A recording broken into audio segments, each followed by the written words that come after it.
साबिक chief justice Pakistan Saqib Nisar वतन वापस पहुंच गए। डॉन न्यूज से गुफ्तगू में सोशल मीडिया के इल्जामात यकसर मुस्तरद करते हुए उनका जवाब देने से इनकार कर दिया। इसी पर हम बात करेंगे। डॉन न्यूज के नुमाइंदे राना बिलाल हमारे साथ मौजूद हैं। राना बिलाल, बताएगा क्या तफसीलात हैं इस हवाले से?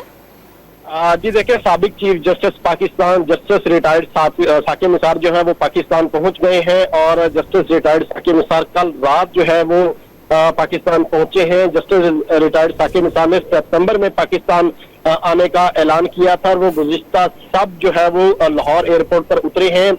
डॉन न्यूज से खसूसी टेलीफोनिक गुफ्तगू करते हुए साबिक चीफ जस्टिस ने ये कहा कि वो अपने वादे के मुताबिक पाकिस्तान आ चुके हैं और उन्होंने सितंबर में आने का ऐलान किया था और वो पाकिस्तान पहुंच चुके हैं। जस्टिस रिटायर्ड साकिब निसार ने यह भी कहा कि सोशल मीडिया पर जो इल्जामात हैं वो झूठे हैं और वो इन इल्जामात को यकसन मुस्तरद करते हैं और इनका जवाब भी नहीं देंगे। जस्टिस रिटायर्ड साकिब निसार के खिलाफ सोशल मीडिया पर भी मुहिम जो है वो चलाई गई थी और उनकी गिरफ्तारी की भी फेक न्यूज जो है वो सामने आई थी। ताहम उन्होंने अपनी गिरफ्तारी की भी सख्ती से तरदीद की थी और ये कहा था कि वो सितंबर में पाकिस्तान आएंगे और अब गुज़िश्ता सब जो है वो लाहौर जो है वो अपनी रिहाइशगाह पर पहुंच चुके हैं। जी, बहुत शुक्रिया आपका।